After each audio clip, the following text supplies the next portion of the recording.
મિત્રો રામદેવજી મહારાજના દરેક મંદિરમાં કે ફોટામાં તમે રામા પીરની મૂર્તિની બાજુમાં હરજી ભાટીની મૂર્તિ તો જોઈ જ હશે તો કોણ હતું આ હરજી ભાટી અને એવા તે કેવા કામ કર્યા કે જેને ભગવાન રામા પીરની સાથે આખીએ દુનિયા હરજી ભાટીને પણ પૂજે છે રામદેવજી મહારાજના પરમ ભક્ત તરીકે આજે પણ જેનું નામ ઇતિહાસમાં અમર છે એવા આ હરજી ભાટીનો જન્મ ક્ષત્રિય કુલમાં ઉગમ ભાટીના ઘરે થયો હતો. ભાટી ખૂબ જ ગરીબ હતા અને કાયમ બે ટંકણું ખાવાનું પણ માંડ માંડ મળતું હતું પણ ભક્તિનું પાઠું એવું બાંધેલું કે શ્રીમંતોને પણ એની ઈર્ષા આવે અને ગામના કરાચારી ખાય અને જે મળે એ માનથી પોતાનું ગુજરાન ચલાવે.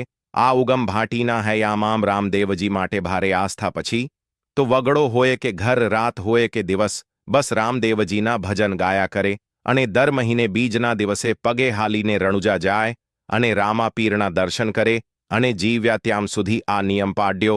અને એ વખતે દીકરા હરજીની ઉંમર ઘણી જ નાની પણ જ્યારે પણ રણુજા જાય ત્યારે એને પણ સાથે લેતા જાય અને આ તો મોરના ઈંડા એને ચિતરવા ન પડે. આમ 9-10 વર્ષની ઉંમરે હરજી પણ રામદેવ પીરના ગુણગાન ગાતા થઈ ગયા અને ઉંમર નાની પણ કોઠાહુ જ એવી કે એક ભજન યાદ રાખી લે અને ઉઠતાને બેસતા રામા પીરને સમર્યા કરે. અને પછી તો આમ થાતાં ઉગમ ભાટીને ઘડપણ આવ્યું અને પછી બકરા ચરાવવાનું કામ હરજીએ માથે લઈ લીધું અને હવે તો બાપા ઘરે બેઠા બેઠા રામાપીરનું રટણ કરે અને દીકરો બકરા ચરાવતા રામાપીરના ભજન ગાય અને સંધ્યા ટાણે હરજી બકરા ચારી અને પાછો આવે 100-100ના બકરા ઘરે જાય અને પોતાના 5 બકરા હતા એ એના વાલામાં પૂરે અને પછી એના બાપાએ જે રોટલો ઘડીને રાખ્યો હોય ને એ રોટલો અને મીઠું ખાય અને પછી બે બાપ દીકરો મોડી રાત સુધી રામા પીરની ભક્તિ કરે. હવે એકવાર થોડા સમય પછી બીજ ભરીને પાછા વળતી વખતે બાપે દીકરાને કહ્યું કે બેટા આવતી બીજે હવે તારે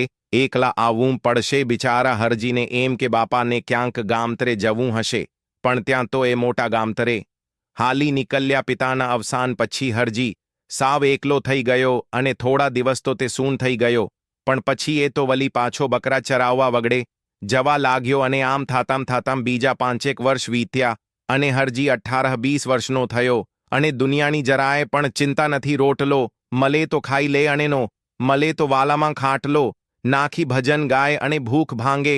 હવે રામદેવજીએ વિચાર કર્યો કે હરજી ભાટી ઘણા વર્ષથી મારી ભક્તિ કરે છે હવે એનું દુહક મારે ભાંગવું જોઈએ પણ પહેલા કસોટી તો કરવા દે ભક્તની અને ભગવાનની આજ તો ખૂબી છે ક્યારેક ભક્ત ભગવાનને એવા સંકટમાં મૂકી દે છે કે ભગવાનને ઉઘાલા પગે દોડવું પડે છે અને ક્યારેક ભગવાન ભક્તની એવી કસોટી કરે છે કે જેવા તેવાના તો કાલજા કકડી જાય એટલે તો ભક્તિને ખાંડાની ધાર કહે છે. હવે કહેવાય છે કે એક દિવસ રામદેવજી મહારાજ સંન્યાસીનો વેશ લઈને લીલુડા ઘોડા ઉપર બેસીને વણવગડામાં જ્યાં હરજી ભાટી બકરા ચરાવે છે ત્યાં આવ્યા અને આજે હરજી ભજનમાં એવો લીન થઈ ગયેલો કે વગડો વીંધીને છેક છેડે પહોંચી ગયો. ત્યાં ચરવાનું તો ઠીક હતું પણ આજુબાજુમાં ક્યાંય પાણી પણ ન હતું. એક નાની તલાવડી હતી પણ એ પણ સુકાઈ ગયેલી અને હરજીને એમ કે બપોર સુધી બકરા ભલે ચરે બપોરે પાછા વળી જઈશું. આમ વિચારીને હરજી એક બાવલિયા નીચે બેઠો અને ત્યાં તો ભગવા વેશધારી સંતને આવતા જોયા.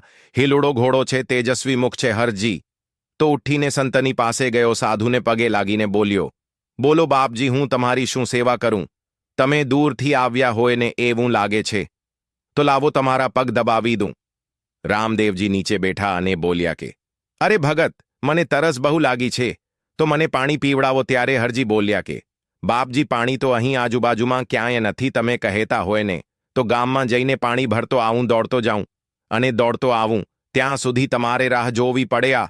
સાંભળીને રામદેવજી કહે છે કે ભગત, તું ગામમાં જાય ને એટલી વાર પણ મારાથી રહેવાય એમ નથી. થાક લાગ્યો છે, ગલે સોસ પડે છે અને પાણી નહીં મળે ને તો મારો જીવ જશે. તો એમ કર, તું એકાદ બકરી દોઈ દે, દૂધ પી લઉં ને તો થોડીક વાર મને રાહત થાય. હવે હરજી મૂંઝાણો, કારણ કે બકરીના ટોલામાં એકેય બકરી દૂધની નથી. એ તો પોતાના ભાગ્ય પર દુહક અનુભવવા લાગ્યો કે અરે રે, જિંદગીમાં પહેલી વાર એક સંતનો ભેટો થયો પણ નથી. પાણી પાઈ શકતો કે નથી દૂધ પાઈ શકતો. હરજીને મૂંઝાતો જોઈને રામદેવજી બોલ્યા કે ભગત, વિચાર શું કરે છે? તું તારે દૂધના પૈસા લઈ લેજે હો. અરર, આ શું બોલ્યા બાપજી? હરજી તો રડવા જેવો થઈ ગયો અને બોલ્યો કે સંત પાસેથી દામ લઉં તો હું કયા ભાવે છૂટું? પણ બાપજી મૂંઝવણ તો એ વાતની છે કે એકેય બકરી દૂજણી નથી. એટલે રામદેવજીએ એક બકરીની સામે આંગળી કરી અને કહ્યું કે જા, આ બકરી દૂજણી છે અને જેને માનતો હોય ને એને યાદ કરીને એને દોઈ લે. હરજી તો મુજાતો ગયો બકરી દોવા, અને આ બકરી તો એકે વાર વ્યાણી નથી, તો કેવી રીતે દૂધ આપે? પણ હે રામા પીરલા જ રાખજો એમ કહીને હરજી આંચલને હાથ અડાડ્યો ને ત્યાં તો દૂધની શેડો ફૂટી અને ઘડી કમામ તો દૂધનો લોટો ભરાઈ ગયો.